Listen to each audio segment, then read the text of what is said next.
November ৭।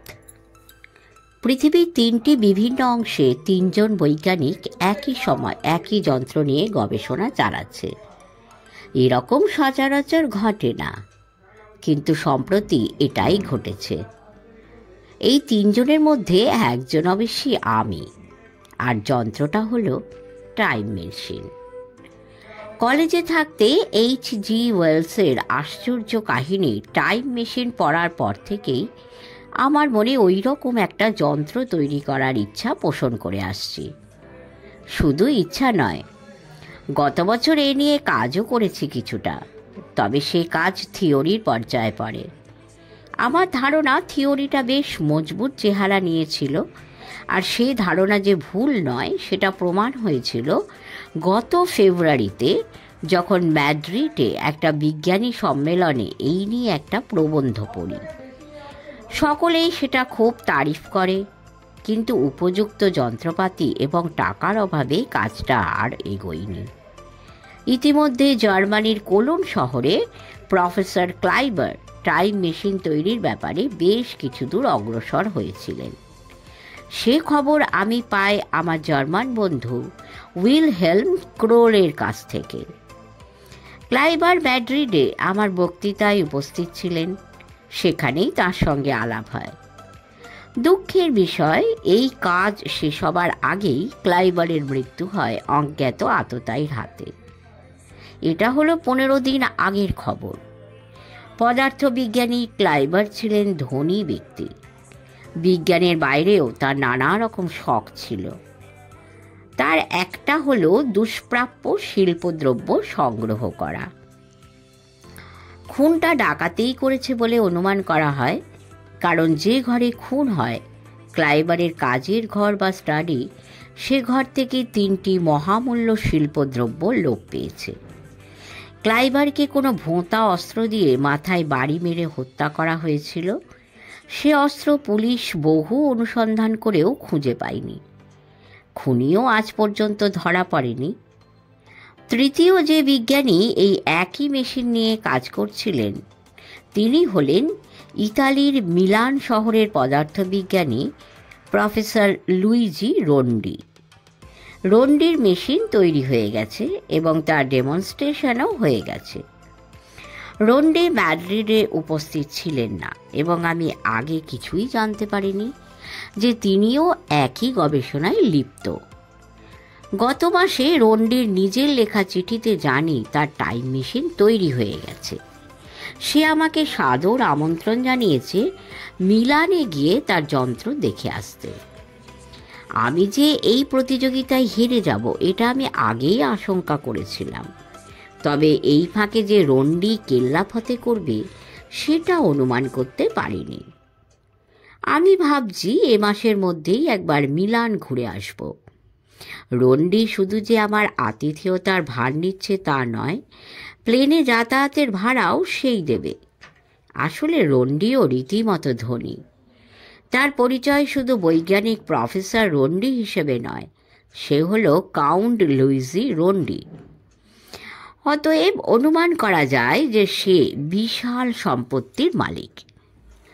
অবশ্যই আমি ব্যাপারটা বুঝি।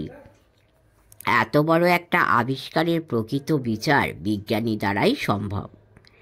বিশেষ করে আমি যখন ওই একই ব্যাপার নিয়ে কাজ করে এখনও সফল হতে পারিনি, তখন যন্ত্রটা আমাকে না দেখানো পর্যন্ত রন্ডির সোয়াস্তি হতে পারে না। এর জন্য 10-20 হাজার টাকা খরচ করা একজন ধনী বৈজ্ঞানিকের পক্ষে কিছুই না। যারা টাইম মেশিনের ব্যাপারটা জানে না, তাদের জন্য এই যন্ত্রের একটা বর্ণনা দেওয়া দরকার। এই যন্ত্রের সাহায্যে অতীতে ও ভবিষ্যতে সফর করা সম্ভব। মিশরের পিরামিড কিভাবে তৈরি হয়েছিল তা নিয়ে বৈজ্ঞানিকদের মধ্যে এখনও মতভেদ রয়েছে।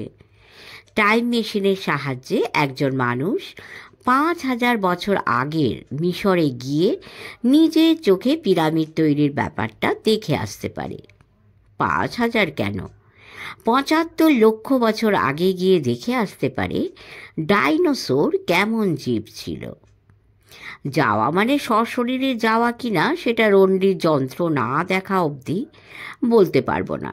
হয়তো এমন হতে পারে যে দেহটা যেখানে ছিল সেখানেই থাকবে, শুধু চোখের সামনে সিনেমার মতো ভেসে উঠবে অতীতের দৃশ্য।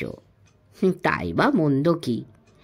আজকের মানুষ যদি চোখের সামনে আদিম গুহাবাসী মানুষকে দেখতে পায়, অথবা আলেকজান্ডার বা নেপোলিয়নের যুদ্ধ দেখতে পায়, বা আজ থেকে 20,000 বছর পরে পৃথিবীর চেহারা কেমন হবে তা দেখতে পায়, তাহলে সে তো আশাতীত লাভ। আমি স্থির করেছি রন্ডির আমন্ত্রণ গ্রহণ করব। এই যন্ত্রের ব্যাপারে আমি ছেলে মানুষের মতো কৌতূহল অনুভব করছি, এর সুযোগ ছাড়া যায় না। নভেম্বর 12। আজ রন্ডির আরেকটা চিঠি। ইতিমধ্যে আমি তার চিঠির জবাব দিয়ে দিয়েছি, কিন্তু সে সেটা পাবার আগেই আরেকবার লিখেছে। বোঝাই যাচ্ছে ভদ্রলোক একজন আন্তর্জাতিক খ্যাতিসম্পন্ন বৈজ্ঞানিকের তারিফ পাবার জন্য মুখিয়ে আছেন। আমি আজই তাকে টেলিগ্রামে জানিয়ে দিয়েছি আমার আসার তারিখ ও সময়। এর মধ্যে আরেক গণ্ডগোল। আজ সকালে হঠাৎ নকুরবাবু এসে হাজির। এর কথা আমি আগে বলেছি। অতি অমায়িক, শান্ত শিষ্ট ভদ্রলোক, যেন ভাজা মাছটি উল্টে খেতে জানেন না। কিন্তু এরই মধ্যে মাঝে মাঝে একটা অলৌকিক শক্তি প্রকাশ পায়, যার ফলে ইনি সাময়িকভাবে অনেক কিছুই বুঝতে এবং করতে পারেন, যা সাধারণ মানুষ পারে না। তার মধ্যে একটা হলো ভবিষ্যতের কোনো ঘটনা জানতে পারা, যেন ভদ্রলোক নিজেই একটি জীবন্ত টাইম মেশিন। নকুরবাবু যথারীতি আমায় প্রণাম করে আমার সামনের সোফায় বসে আমার কাজের ব্যাঘাত করার জন্য ক্ষমা চেয়ে আমাকে জানালেন যে অদূর ভবিষ্যতে আমায় একটা বড় বিপদের সামনে পড়তে হবে, এবং সেই বিপদ ব্যাপারে তিনি আমাকে সাবধান করতে এসেছেন।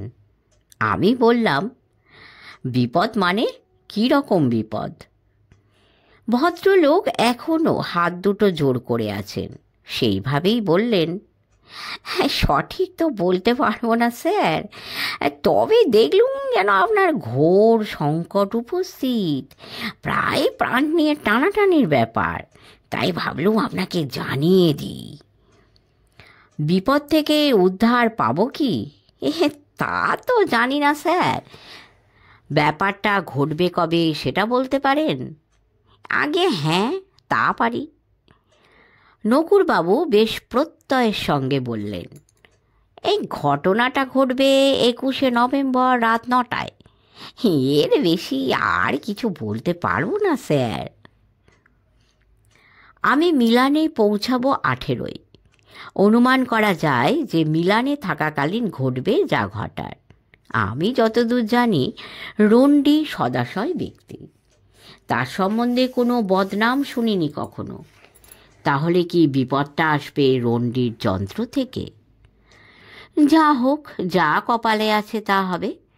তবে মরার আগে যদি একবার অতীত ও ভবিষ্যতে ঘুরে আসতে পারি, তাহলে মন্দ কি? November 18, Milan. আমি আজই সকালে এখানে পৌঁছেছি। গমগমে আধুনিক ব্যস্ত শহর, ইতালির ব্যবসা বাণিজ্যের অন্যতম কেন্দ্র। শহরের একটু বাইরে অপেক্ষাকৃত নিরিবিলি অঞ্চলে রন্ডির প্রাসাদোপম প্রাচীন বাসস্থান। রন্ডি নিজেই গাড়ি চালিয়ে আমাকে এয়ারপোর্ট থেকে নিয়ে এলো। বয়স 52 হলেও মাজা ঘষা ঝকঝকে চেহারার জন্য সেটা বোঝার উপায় নেই। মাথার চুল এখনও পাকেনি, ফ্রেঞ্চ কাট দাড়ি আর গোঁফটাও কুচকুচে কালো। এয়ারপোর্ট থেকে আসার পথে মুখ থেকে ক্লে পাইপ নামিয়ে রন্ডি বলল, তোমার বক্তৃতা আমি নিজে না শুনলেও ইতালিয়ান পত্রিকা ইল টেম্পোতে ছাপা হবার পর আমি সেটা পড়ি। তুমি তোমার মেশিন তৈরি করতে পারোনি জেনে আমি দুঃখিত। এরপর রন্ডি যা বলল তাতে আমি অবাক না হয়ে পারলাম না। তোমাকে এখানে আসতে বলার পিছনে আসল কারণটা আমি চিঠিতে জানাইনি, সেটা এখন তোমাকে বলি। আমার যন্ত্র কাজ করছে ভালোই। অতীত ও ভবিষ্যৎ দুদিকেই যাওয়া যায় এবং ভৌগোলিক অবস্থান জানা থাকলে নির্দিষ্ট জায়গাতেও যাওয়া যায়। যেমন কালই আমি খ্রিস্টপূর্ব যুগে গ্রিসে দার্শনিকদের এক বিতর্ক সভায় উপস্থিত হয়ে গ্রিক ভাষায় বাক বিতণ্ডা শুনলাম কিছুক্ষণ ধরে। সময়টা ছিল দুপুর। আমি যদি সকাল 10টা বা অন্য কোনো নির্দিষ্ট সময় গিয়ে পৌঁছতে চাইতাম তাহলে পারতাম না, কারণ আমার যন্ত্রে সেটা আগে থেকে স্থির করার কোনো উপায় আমি ভেবে পাইনি। এ ব্যাপারে আমার সব চেষ্টা ব্যর্থ হয়েছে। তুমি যদি এর একটা উপায় বদলে দিতে পারো তাহলে তোমাকে আমি আমার কোম্পানির একজন অংশীদার করে নেব। কোম্পানি? আমি একটু অবাক হয়ে জিজ্ঞাসা করলাম। হ্যাঁ, কোম্পানি, মৃদু হেসে বলল রন্ডি। আর টাইম ট্রাভেলস ইনকর্পোরেটেড। যে পয়সা দেবে সেই ঘুরে আসতে পারবে তার ইচ্ছে মতো অতীতে বা ভবিষ্যতে। নিউ ইয়র্কের একটা কাগজে একটা মাত্র বিজ্ঞাপন দিয়েছিলাম। 3 সপ্তাহ হয়ে 3,500 এনকোয়ারি এসেছে। আমি অবশ্যই জানুয়ারির আগে কোম্পানি চালু করছি না, কিন্তু এর মধ্যে আঁচ পেয়ে গেছি এই ব্যবসায় মার নেই। কত মূল্য দিলে তবে এই সফর সম্ভব হবে? সেটা নির্ভর করে কতক্ষণের জন্য এবং কত দূর অতীতে বা ভবিষ্যতে সফর তার উপর। অতীতে চেয়ে ভবিষ্যতের রেট বেশি। অতীতে ঐতিহাসিক যুগে 10 মিনিট ভ্রমণের রেট $10,000।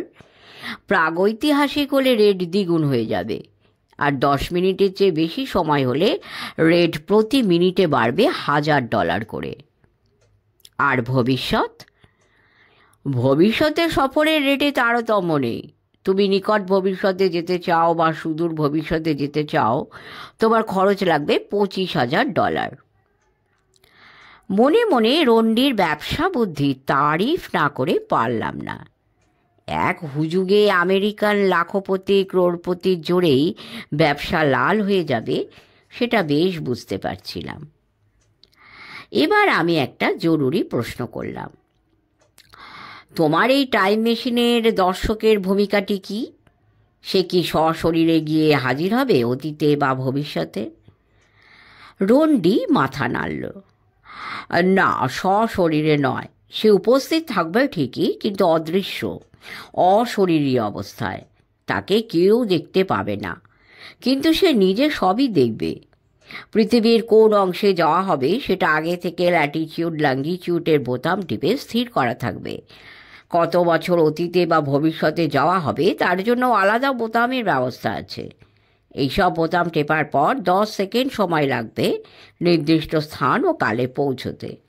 একবার পৌঁছে গেলে পর বাকি কাজটা স্বপ্নে চলাফেরার মতো সহজ হয়ে যাবে। ধরো তুমি কায়রোতে গিয়ে হাজির হয়েছো তোমার যন্ত্রের সাহায্যে। সেখানে থেকে যদি গিজার পিরামিডের কাছে যেতে চাও তো সেটা ইচ্ছে করলে তৎক্ষণাৎ হয়ে যাবে। অর্থাৎ স্থান পরিবর্তনটা যাত্রীর ইচ্ছা অনুযায়ী হবে, কিন্তু কালটা থাকবে অপরিবর্তিত। তার মানে একবার অতীত বা ভবিষ্যতে গিয়ে পৌঁছাতে পারলে তারপর যেখানে খুশি যাওয়া চলতে পারে। হ্যাঁ, কিন্তু ওই যে বললাম, দিন বা রাতের ঠিক কোন সময়ে পৌঁছাচ্ছ সেটার উপর আমার যন্ত্রের কোনো দখল নেই। আমি কালই খ্রিস্টপূর্ব 30,000 বছর আগের আলতামিরায় যাব বলে বোতাম টিপেছিলাম। ইচ্ছা ছিল প্রস্তর যুগের মানুষেরা গুহার দেওয়ালে কেমন করে ছবি আঁকে সেটা দেখব। কিন্তু গিয়ে পড়লাম এমন এক অমাবস্যার মাঝরাত্রিরে যখন চোখে প্রায় কিছু দেখা যায় না। তখন স্থান পরিবর্তন করে চলে গেলাম সে একই যুগের মঙ্গোলিয়ায়। সেখানে তখন সকাল হয়েছে, কিন্তু তাতে তো আমার উদ্দেশ্য সফল হলো না। তাই আমার অনুরোধ, তুমি আমার যন্ত্রটা একবার দেখো। আমি বললাম, দেখব বলেই তো এসেছি, তবে ওটা শোধরাবার ব্যাপারে কতদূর কি করতে পারবো সেটা এখনো বলতে পারছি না। আর তুমি যে তোমার ব্যবসায় আমাকে অংশীদার করে নেবার কথা বলছো তার জন্য অশেষ ধন্যবাদ, কিন্তু সেটার কোনো প্রয়োজন নেই। আমি যা করব তাতে যদি আমার বৈজ্ঞানিক ক্ষমতার কোনো পরিচয় পাওয়া যায়, তাতেই আমি কৃতার্থ বোধ করব। আমার কথায় রন্ডি কিঞ্চিত বিস্মিতভাবে আমার দিকে চাইল। ভাবটা যেন আমি কীরকম মানুষ যে রোজগারের এত বড় একটা সুযোগ পেয়েও ছেড়ে দিচ্ছি। রন্ডির বাসস্থানে যখন পৌঁছলাম তখন প্রায় দুপুর 12টা। আমার ঘর দেখিয়ে দিল রন্ডি নিজে। চমৎকার ব্যবস্থা, আতিথেয়তার কোনো ত্রুটি হবে বলে মনে হয় না। এত বড় বাড়িতে সে একা থাকে কিনা সেটা জিজ্ঞেস করাতে রন্ডি বলল যে তার আরেকটা আধুনিক বাড়ি আছে রোম শহরে, সেখানে তার স্ত্রী এবং মেয়ে থাকে। রন্ডি প্রতি 2 মাসে একবার 1 সপ্তাহের জন্য রোমে গিয়ে তাদের সঙ্গে কাটিয়ে আসে। তবে এই বাড়িটা বড় হওয়াতে কাজের সুবিধা এতে অনেক বেশি, বলল রন্ডি। আমার যন্ত্রপাতি, ল্যাবরেটরি ইত্যাদি সব এখানেই আছে, আর আমার অ্যাসিস্ট্যান্ট এনরিকো এখানে আমার সঙ্গেই থাকে। তাছাড়া এখন তো প্রায় সেখান থেকে বৈজ্ঞানিকেরা আসছেন আমার মেশিন দেখতে। একদিন থেকে তারা আবার যে যার জায়গায় ফিরে যান। আজ অবধি অন্তত 30 জন বৈজ্ঞানিক এসেছেন এবং সকলেই স্বীকার করেছেন যে আমি অসাধ্য সাধন করেছি। কথা হলো স্নানাহারের পর আমি যন্ত্রটা দেখব, তারপর রন্ডির অনুরোধ রক্ষা করতে পারবো কিনা সেটা স্থির করব। আমি যে টাইম মেশিনটা পরিকল্পনা করেছিলাম তাতে অবশ্যই নির্দিষ্ট সময়ে অতীতে বা ভবিষ্যতে পৌঁছানো যেত। আমার পরিকল্পনার সঙ্গে যদি রন্ডির যন্ত্রের কোনো মিল না থাকে তাহলে কতদূর সফল হব তা বলতে পারি না। এইবার লেখা বন্ধ করে স্নানে যাওয়া যাক। 1টার সময় লাঞ্চ, সেটা রন্ডি আগেই জানিয়ে দিয়েছে। শুনছেন প্রফেসর শঙ্কু, শ্রীযুক্ত সত্যজিৎ রায় মহাশয়ের আরেকটি অনবদ্য রচনা। আজ প্রথম পর্ব দিলাম, দ্বিতীয় পর্ব অবশ্যই কালকে দেওয়ার চেষ্টা করব। সকলে ভালো থাকবেন, আমার নমস্কার নেবেন।